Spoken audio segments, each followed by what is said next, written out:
Agora, se o pessoal atirar em cima de mim, sem dar oportunidade para o Augusto Aras mostrar o seu valor, pelo amor de Deus, aí fica ruim a convivência.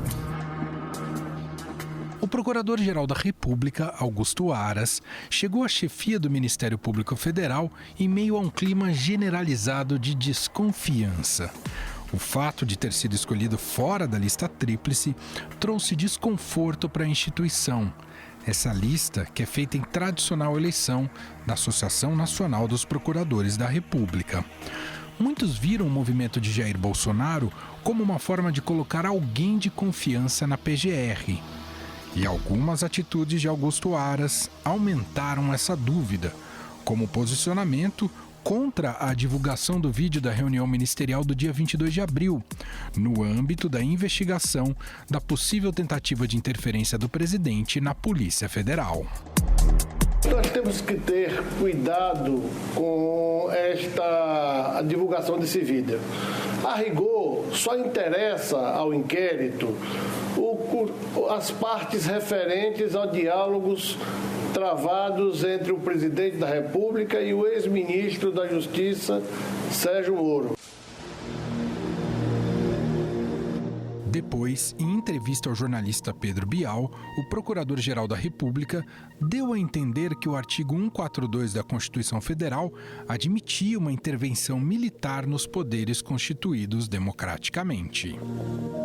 Quando o artigo 142 estabelece que as Forças Armadas devem garantir o funcionamento dos poderes constituídos, esta garantia nos limites da competência de cada poder.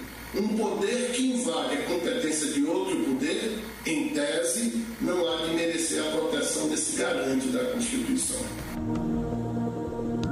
O alinhamento entre Augusto Aras e Jair Bolsonaro culminou com a declaração do presidente de que poderia indicar o procurador para uma vaga no Supremo Tribunal Federal.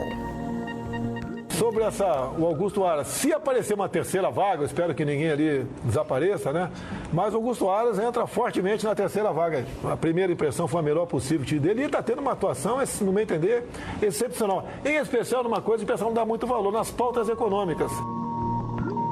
O clima que já não era bom piorou na última semana, quando a subprocuradora-geral da República, Lindora Maria Araújo, braço direito de Augusto Aras, realizou uma diligência no quartel-general da Força Tarefa da Lava Jato, em Curitiba. Na visita, ela pediu para consultar arquivos, alguns sigilosos, dos processos de corrupção, como o da Petrobras. A Força Tarefa reagiu e disse que os fatos causaram estranhamento, pois a busca informal foi realizada em nome da Corregedoria do Ministério Público, que negou o pedido. Os 14 procuradores que integram a Lava Jato em Curitiba enviaram um ofício à Corregedoria, depois da visita da subprocuradora-geral da República, Lindora Maria Araújo, ao grupo. Questionaram a Corregedora-Geral, Eliseta Paiva, se havia algum embasamento para o acesso aos dados. Na resposta, a Corregedora informou que não há qualquer procedimento ou ato no âmbito da Corregedoria que embase o pedido de acesso da subprocuradora-geral aos procedimentos ou bases da Força-Tarefa. Após o ocorrido, procuradores que integram o núcleo da Operação Lava Jato na PGR pediram demissão, alegando divergências com Augusto Aras e sua aliada. 4 procuradores se demitiram em protesto. Ebert Reis Mesquita, Luana Vargas de Macedo, Maria Clara Barros Noleto e Victor Richelli.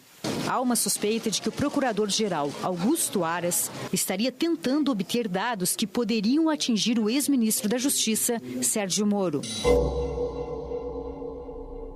O próprio Procurador-Geral da República, Augusto Aras, já havia solicitado dados da Operação Lava Jato no Rio de Janeiro, área de interesse da família Bolsonaro.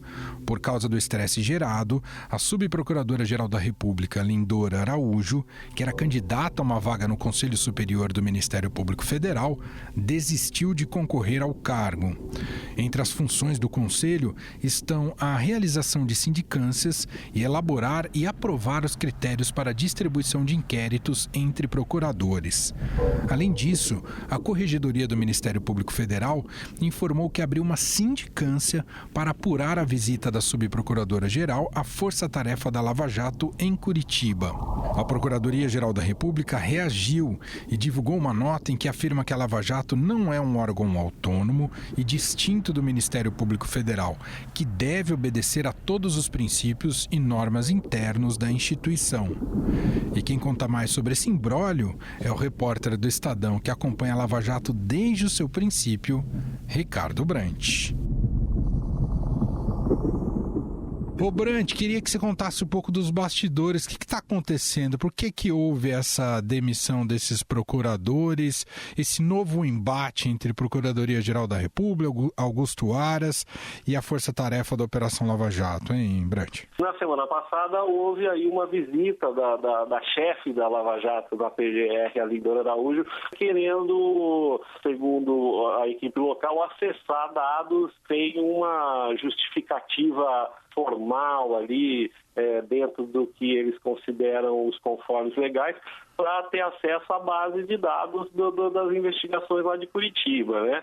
E isso está sendo pedido também em São Paulo e no Rio de Janeiro, e é uma base de dados, digamos assim, gigantesca, né, Emanuel? Hoje, tudo que tem de prova na Lava Jato, e a gente está falando de 6 anos de investigação, é muita coisa que já se virou processo e coisas que não viraram processo, e aí ela esteve lá, tentou acessar, eles acharam estranho, enviaram um ofício, se recusaram a entregar tudo o que ela queria naquele momento e enviaram um ofício aí tanto para a PGR como para a Corregedoria Geral do Ministério Público Federal, comunicando a estranheza, até porque dizem que ela usou o nome da Corregedora Geral para ir fazer essa busca informal de dados, e instalou-se aí uma crise que eu acho que meio que já estava para acontecer desde a entrada do PGR, que é o Augusto Aras, colocado pelo presidente Bolsonaro em outubro do ano passado, né? Tem um incômodo em relação ao tamanho que é a Lava Jato na estrutura?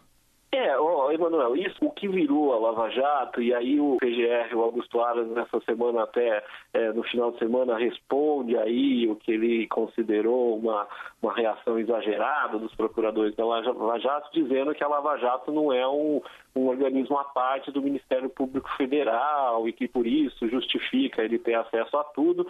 O fato agora, ele decorre exatamente da entrada do PGR, o Augusto Aras, em outubro do ano passado, e que era um nome que não era dos escolhidos. O Bolsonaro, ele faz pela primeira vez uma escolha de alguém de fora e coloca lá o seu Procurador-Geral da República. Uhum. Isso desde outubro já não era visto como algo positivo, foi visto como uma tentativa direta de interferência do presidente no Ministério Público Federal. Vale lembrar que a procuradora-chefe da Lava Jato na PGR, a Lindora Araújo, ela assume em janeiro, mas o primeiro nome escolhido para chefiar a Lava Jato era de um outro procurador, o procurador Calu, José Calu, que era um nome muito respeitado e menos de 2 meses depois pediu para sair por não se alinhar com o que queria o Augusto Aras para a Lava Jato dentro do Ministério Público. Então, assim, a gente tem um processo já de não aceitação com os rumos que estavam se dando na PGR em relação à Lava Jato desde a entrada do Augusto Aras. E você tem um processo também de descontentamento com a Lava Jato que é anterior ao Augusto Aras e anterior até ao Bolsonaro. Mas me diga outra coisa, Brant. De alguma maneira pesa também a saída do Moro do governo, pesa nessa equação também, nessa suposta interferência na Lava Jato do PGR, ou Brant? A pandemia adiou um pouco uma crise que já se começou em janeiro dentro da PGR, dentro do Ministério Público Federal, em relação a essas tentativas de interferência. E aí a gente não está falando só de Lava Jato, como em outras operações, Operação Greenfield, outras operações de combate à corrupção, já havia um certo descontentamento em relação aos rumos que estavam sendo tomados pelo PGR e pela condução. Agora, surge ali em março a pandemia e isso fica um pouco meio de banho-maria aí, talvez, Aí vem a saída do Sérgio Moro do governo, atirando, revelando seu descontentamento, seu inconformismo com o que estava vendo ali. Quer dizer, ele acusa o episódio da demissão sem ele saber do diretor-geral da PF, acho que é o mais emblemático. Agora, e ali não se falou muito em Ministério Público Federal, mas agora a gente está vendo que talvez o episódio da interferência na PF não fosse só na PF, né? Porque a PF é o braço da justiça que faz as investigações, que executa os inquéritos, que vai lá e prende, faz a apreensão. Agora, quem faz a denúncia, quem faz o processamento na justiça é o Ministério Público Federal, que apesar de ser dentro do guarda-chuva do Executivo, não é subordinado ao presidente, né? Ele tem autonomia. E o próprio funcionamento do Ministério Público não é como o da PF. E aí é por isso que os procuradores estão se ressaltando isso, de que há uma autonomia entre eles e que não é assim, o PGR não pode chegar e querer me dar aqui esse documento porque eu sou chefe de todo o Ministério Público, porque não é assim que funciona. Você tem uma investigação, você tem dados sigilosos, você tem documentos que estão ali guardados com ele sob um processo específico, sob a guarda de um juiz específico, né? Então, o que estão lendo nos bastidores é exatamente isso, que um dos objetivos ali de se avançar contra a Lava Jato, e com aí a gente tem que pensar na Lava Jato Curitiba, é atingir o ex-juiz Sérgio Moro, que é o grande artífice de todo esse processo de combate à corrupção, né? E que saiu atirando contra a base do governo Bolsonaro. Obrigado, viu, Brant? Obrigado, Emanuel. Sempre um prazer. Conte sempre com a gente aqui.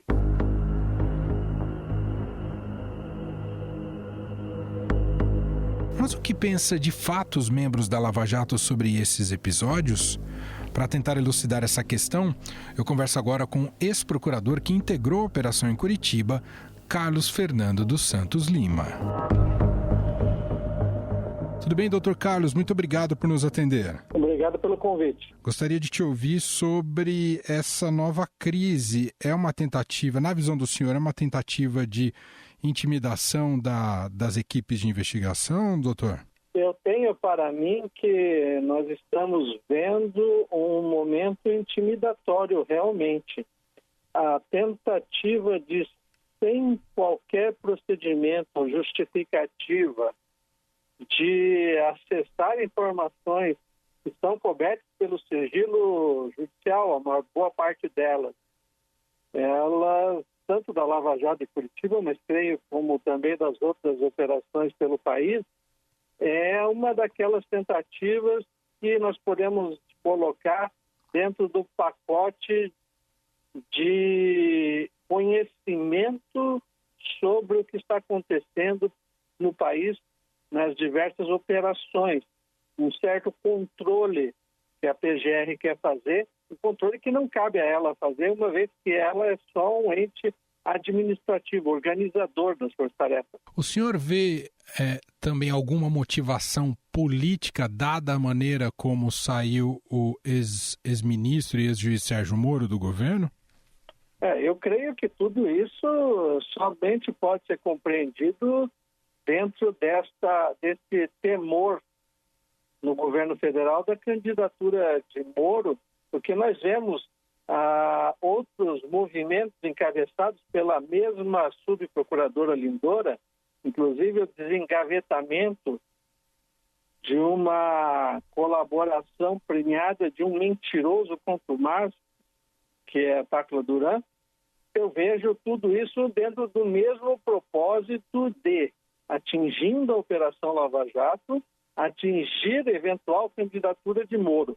Agora, isso é inadmissível dentro do Estado de Direito, porque, especialmente, nós teremos a instrumentalização, ao contrário do que o próprio procurador disse na sua nota, o definitivo aparelhamento do Ministério Público acontecerá se nós permitirmos que estas informações fiquem sob o controle da PGR ou, pior, do próprio Poder Executivo. O que o senhor conhece do perfil da subprocuradora-geral da República, que está aí no cerne dessa crise, a Lindora Araújo, que o senhor pode compartilhar com a gente?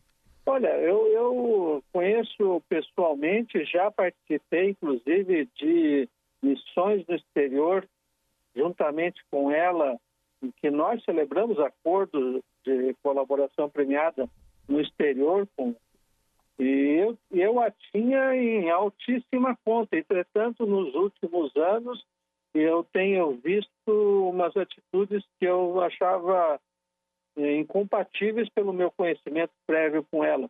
Entretanto, a política interna, especialmente depois que Bolsonaro mostrou que não tem qualquer compromisso com a lista tríplice, pode explicar esses movimentos, uma vez que certas pessoas podem ficar encantadas com a possibilidade, por exemplo, de substituir Augusto Aras no futuro, já que Aras tem pretensões de ir para o Supremo Tribunal Federal. Então, infelizmente, quando se perde a institucionalidade da lista tríplice, abre-se uma corrida para agradar o chefe do Executivo. Doutor, para a gente finalizar, gostaria de ouvir do senhor sobre a continuidade da Operação Lava Jato. Mesmo com tantos desgastes, ela ainda tem material e fôlego para continuar ativa ou já é um momento de se pensar no ponto final, doutor? Nós temos um grande problema com as estruturas das forças-tarefas. Eu gosto muito de trabalhar em forças-tarefas, trabalhei nas duas maiores, Banestado e na Força-Tarefa Lava Jato, mas ela é muito dependente do Procurador-Geral, porque a designação de pessoas, sejam servidores, sejam procuradores, bem como material administrativo, técnico, ela passa necessariamente pelo Procurador-Geral da República. A Força-Tarefa de Curitiba, nós temos ainda do Rio de Janeiro, de São Paulo e a própria da PGR, ela ainda tem muito trabalho a fazer. Nós temos mais de 70 operações realizadas e que geraram um universo de documentos que boa parte sequer ainda foi analisado. Então, existe muito trabalho para fazer e possivelmente muitas boas operações, não tanto sobre fatos recentes, porque os fatos já são do governo, os governos anteriores, principalmente. Né? A Lava Jato não é uma investigação de fatos recentes. Então, ela vai naturalmente caminhando para uma aproximação de um pouso. Mas essa aproximação ainda vai demorar bastante tempo, especialmente aqui em Curitiba. Como resposta às ações do Procurador-Geral da República, 2 candidatos que fazem oposição a Aras na política interna do Ministério Público Federal foram eleitos como titulares do Conselho Superior do Ministério Público. Hoje serão eleitos mais 2 integrantes do órgão. Dependendo do resultado, o Procurador-Geral pode até mesmo perder a maioria no Conselho. Quem fala um pouco mais sobre o clima dentro do Ministério Público Federal é o presidente da Associação Nacional dos Procuradores da República, Fábio George Cruz da Nóbrega. Tudo bem, doutor Fábio? Muito obrigado por nos atender. É uma honra poder falar com você. Doutor, como é que o senhor avalia esse episódio que culminou na última sexta-feira com a demissão dos procuradores que integram o núcleo da Lava Jato, hein, doutor? Olha, há 2 preocupações importantes. A primeira preocupação com a continuação das investigações das ações envolvidas na Lava Jato. A segunda preocupação com a necessidade de se resguardar a independência funcional de todos aqueles membros do Ministério Público que exerçam as suas funções. Não tenho dúvida nenhuma de que eventuais divergências que são comuns na nossa instituição podem ser resolvidas de maneira serena com o diálogo. Mas o requisito do respeito à independência funcional, que, repito, não é uma prerrogativa apenas que serve aos membros do Ministério Público, mas a toda a sociedade, na medida em que os membros precisam atuar com destemor e sem qualquer dúvida de que, ainda que desempenhem as suas funções e venham atingir eventualmente poderosos, o trabalho vai ter sequência. O que se espera nesse momento é que o diálogo prevaleça, que os ânimos serenem, mas que, acima de tudo, seja respeitada a independência funcional de todos os membros do Ministério Público Federal e Por consequência, a atuação também das diversas forças-tarefas que existem no Ministério Público Federal, e não só no combate à corrupção, em várias outras áreas de defesa da sociedade. O senhor teme que a batalha contra a corrupção está perdendo espaço na gestão Augusto Aras, doutor? Veja, nós temos um quadro de país. No ano passado houve várias medidas que de fato foram adotadas em diversas áreas que dificultaram bastante o avanço do combate à corrupção em nosso país. Houve decisões judiciais que dificultaram a punição, que era feita a partir de uma decisão de segunda instância.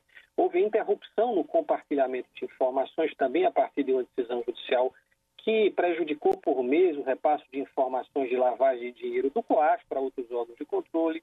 Houve a aprovação de medidas legislativas como a lei do abuso de autoridade com tipos penais muito abertos e que inibem de uma forma ou de outra a atuação do Ministério Público. Houve uma quebra significativa de transparência por parte do próprio Poder Executivo, restringindo informações que são essenciais para o exercício não apenas do controle oficial, mas também do controle social. Esse conjunto de ações trouxe um retrocesso evidente, ninguém pode negar, na área do enfrentamento à corrupção em 2019, e é importante que todos os poderes possam estar unidos para que essa reversão se dê. Doutor, e o que o senhor pode nos dizer em relação à continuidade da Operação Lava Jato? Ela deveria ter um fim, ou pelo menos um fim agendado, doutor? Ela haverá de ter um fim um dia, claro. Todas as forças-tarefas e todas as investigações são abertas para serem concluídas. Assim que o objeto da investigação, portanto, restar finalizado, a força-tarefa ou as forças-tarefas terão um fim normal, natural. Mas é importante respeitar o momento em que ainda existem investigações e ações importantes a serem desenvolvidas. Vamos lembrar que a Lava Jato não é apenas a maior operação de combate à corrupção da história do nosso país, é uma das maiores do mundo. Nós temos números que demonstram isso. São centenas de pessoas denunciadas e condenadas, há um número de colaborações premiadas e de acordo de leniência também que se alcança e se aproxima da casa de centenas, mais de 5 bilhões de reais que já foram recuperados para os cofres públicos e um potencial de recuperação que ainda ultrapassa 20 bilhões de reais. Uma operação dessa magnitude, portanto, que tem um objeto de investigação bastante amplo, que tem um caminho ainda a ser trilhado, precisa ser respeitado e, claro, quando for o momento da finalização das investigações, essa discussão não deverá mais existir e a força-tarefa terá concluído, portanto, a sua missão. O senhor vê elementos de ação do governo querendo prejudicar o ex-juiz e ex-ministro Sérgio Moro diante de como foi a saída dele do governo, doutor?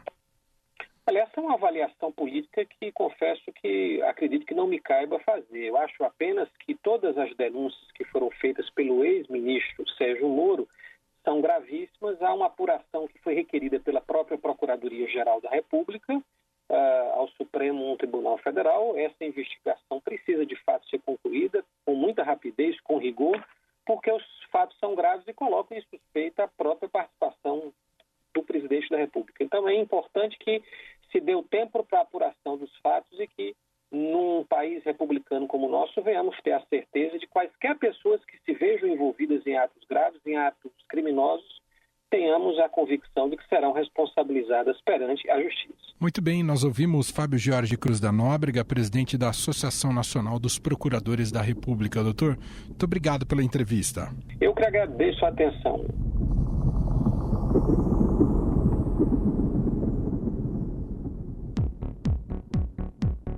Estadão Notícias vai ficando por aqui. Contou com a apresentação minha, Emanuel Bonfim, produção de Gustavo Lopes e montagem de Nelson Volter. Diretor de jornalismo do Grupo Estado é João Fábio Caminoto. O nosso e-mail, podcast@estadão.com. Um abraço para você e até mais. Estadão Notícias.